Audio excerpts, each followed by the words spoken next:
Welcome back to the Sit Down presented by Visa. What a pleasure to be joined once again by Canadian women's national team forward and Liverpool star Olivia Smith, who joins us. It's great to see you, Olivia, and we're obviously so excited for you coming off the back of another Liverpool Player of the Month award. It's your third in the 5 months since you've joined the club. I know it can't be as seamless of a transition as it probably looks from the outside, but how has the transition been, and how have you found you're settling in with your new club?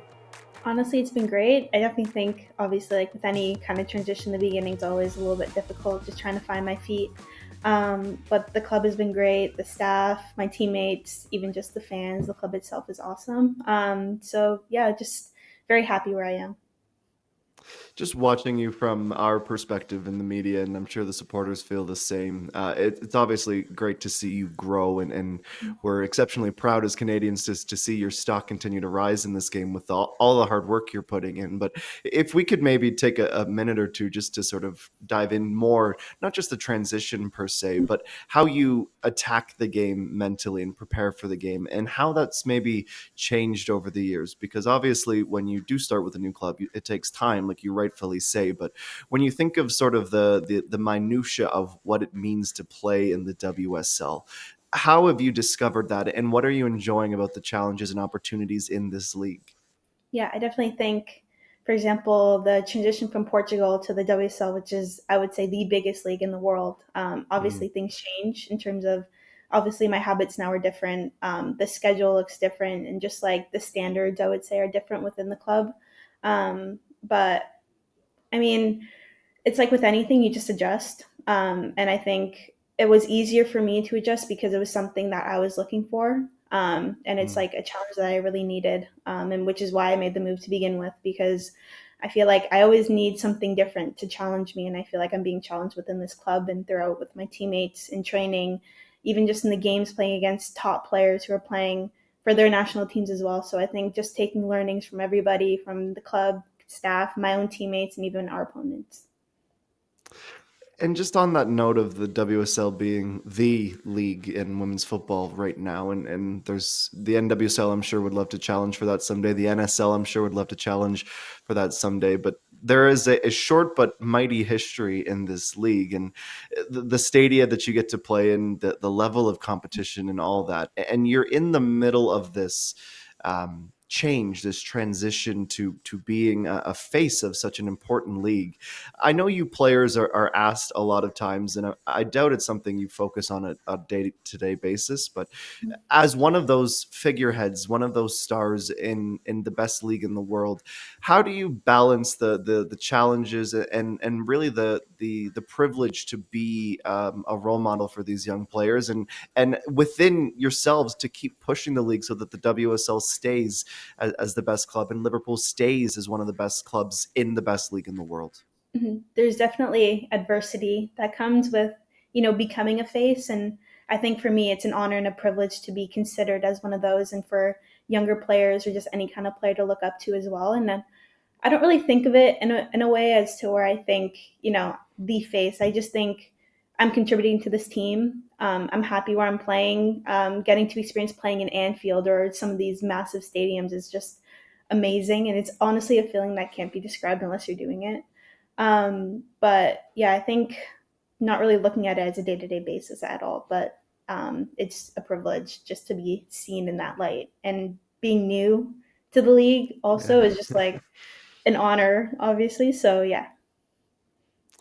I know it's one of those things where, like, kind of like you say, you're not hyper focused on it in the moment, and you're just trying to take every day as it comes. But one of the questions that we always get in the media, or one of the things that I suppose that the supporters, that the viewers always like to know, is kind of, for lack of a better term, like how the sausage is made, like what goes on behind the scenes. Because for the players and for the people who dream of being in your shoes, or for the kids who want to do it someday, they kind of don't know the side of the transition and transferring and what that looks like. So maybe I guess if you could maybe just shine a light on that process for you over the summer. Obviously, I'm sure you knew there was lots of interest in you, and Yeah. Liverpool had to convince you that they were the right fit. So what was that like, being a sought after commodity, and learning and dealing with the steps involved in a big move like this one?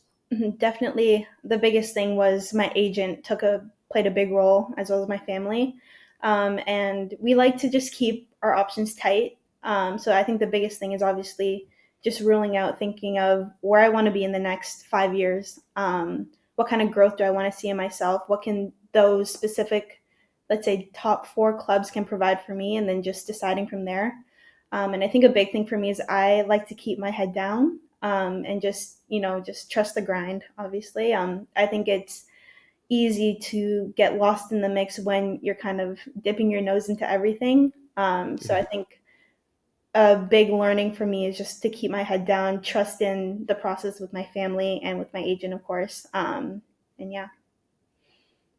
You mentioned Anfield, and I feel like I might have asked you in the past, but I know there's always an opportunity to reflect and to think more about these moments, and I'm sure you will for your entire life. But when you think that you were the first woman to score for Liverpool at Anfield, you talk about like pinch me moments and things that I'm sure fill you with immense pride in your family and the role that they played.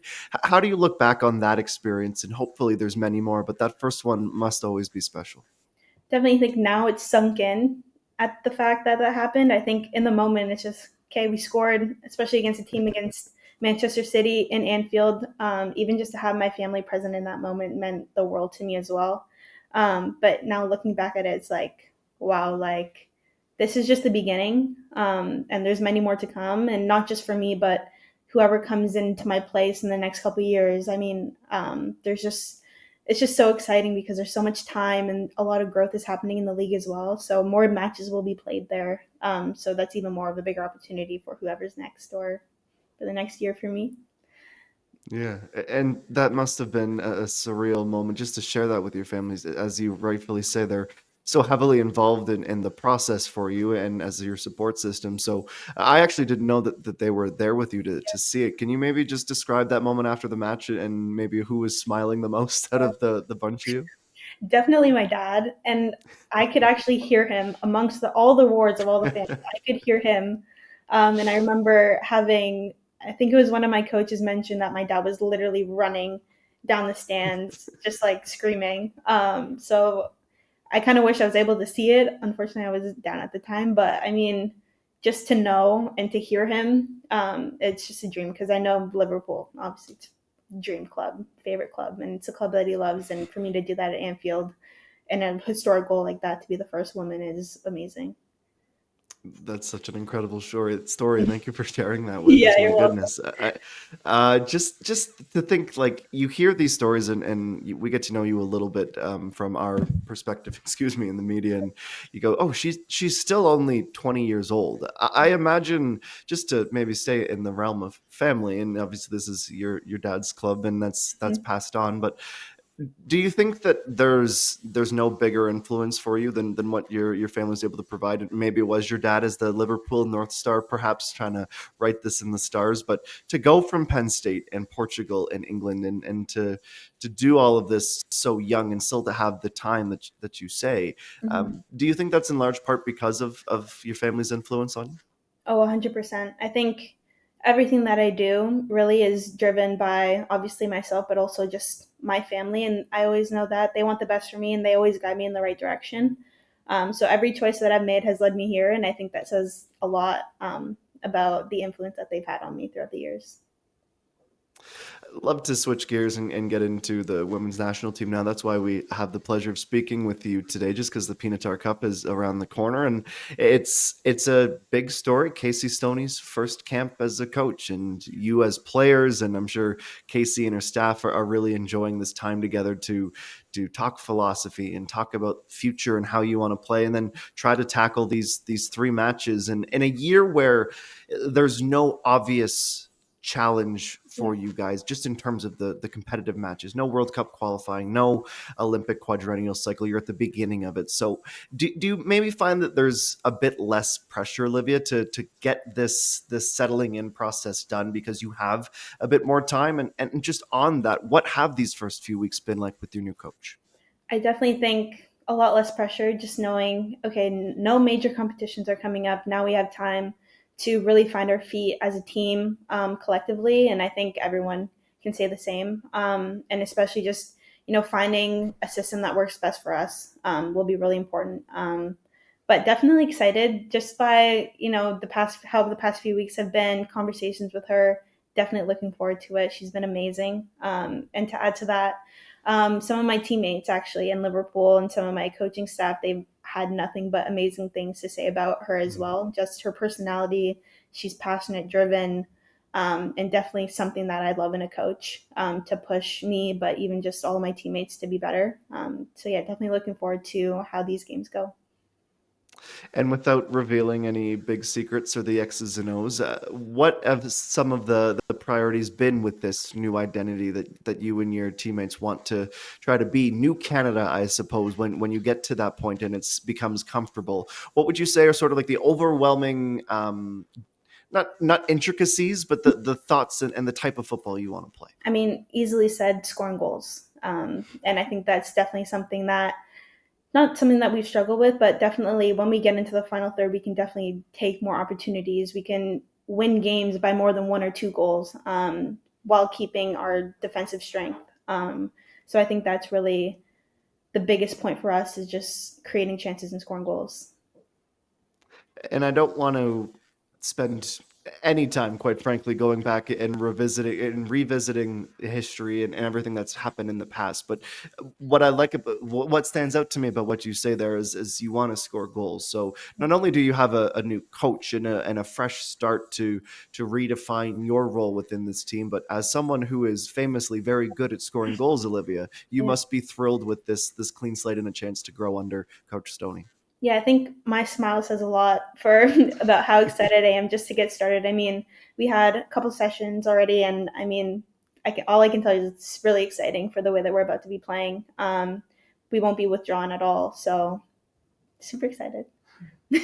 I trust me, we have an equally large smile to match you because we're excited to watch it and to broadcast it.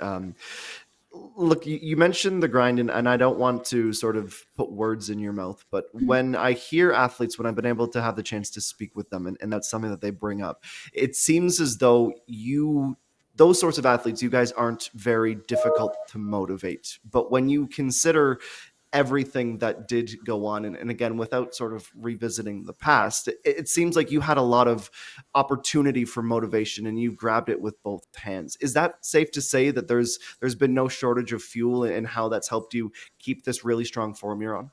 Oh, 100%. And I think that's the biggest thing for me. I don't really need much to fuel me, but Mm. certain things can also just add to that fuel. So I think that's also just a piece of what you've seen within the WSL with me.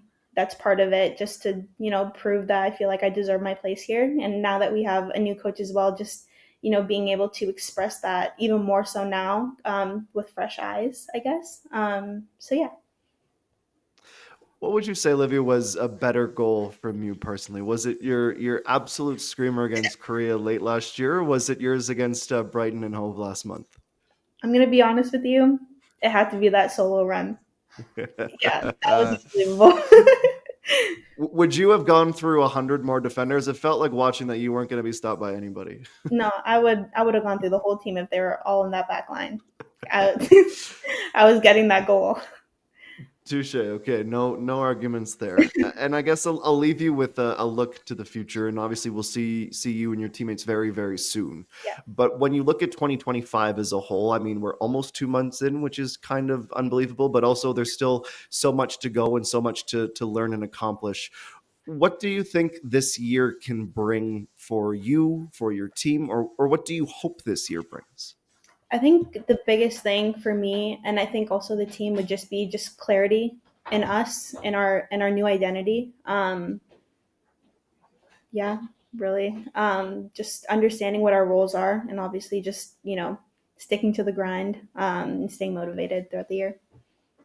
How good can Canada be with that clarity? Once all the outside noise is hushed and we can focus on the football again, how good can this team be?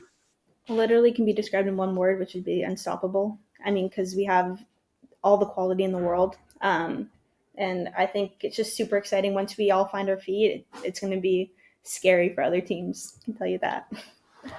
That Olivia Smith is called a mic drop, and I wouldn't dare end this interview any other way. Thank you for being with us today on the Sit Down presented by Visa. All the best in this camp. We're so excited to see you guys back out there very soon. Thank you.